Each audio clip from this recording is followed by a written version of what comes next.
importance of looking at the source, the zoonotic source of the virus. So normally what happens is wherever the first cases emerged, and in this case, the first cases were identified in Wuhan, China. That's where the studies begin. You start there and you look at what were the exposures of these individuals, you look back in time, you look forward in time to really determine what are the types of activities that those individuals did in terms of travel, in terms of exposure occupationally, in terms of everything that they did in their daily life before they developed symptoms.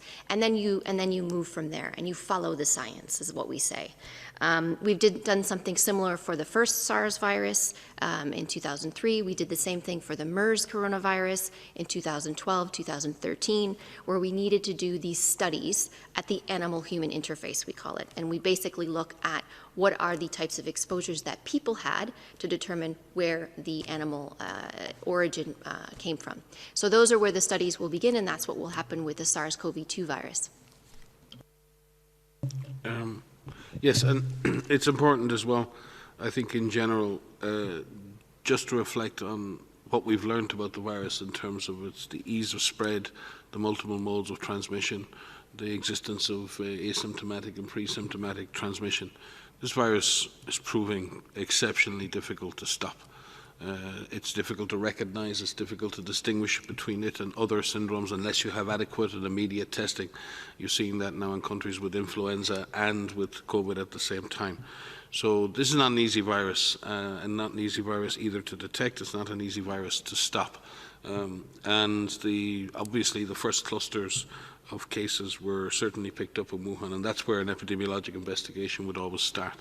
But that does not, and we've done this, and I've done this for over a quarter of a century now, case zero is not always where your first cluster is.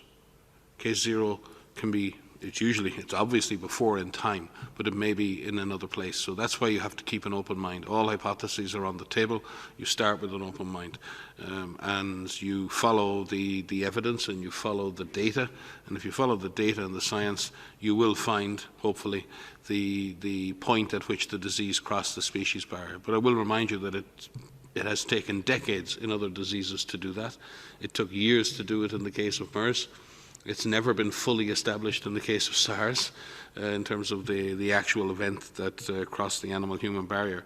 And it does prove very, very difficult to find that initiation point where the disease crossed the animal-human species barrier. But it is important that we find that, because as long as the animal-human breach has not been discovered, there's always a chance that that barrier can be breached again. And that's why we always, in Ebola, in Nipah, in many, many other diseases, we always seek to find the case zeros in order to find that breach in the barrier.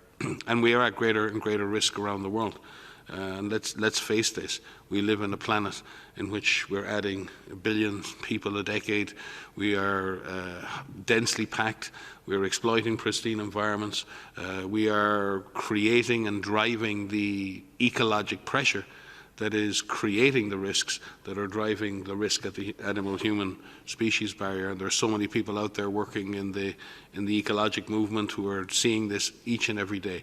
We are pressuring the biologic system. We live in a biome. We live in a world of biology, and we are actively creating the pressures that are driving the breaches of those barriers, and we need to do better at managing the risks associated with that.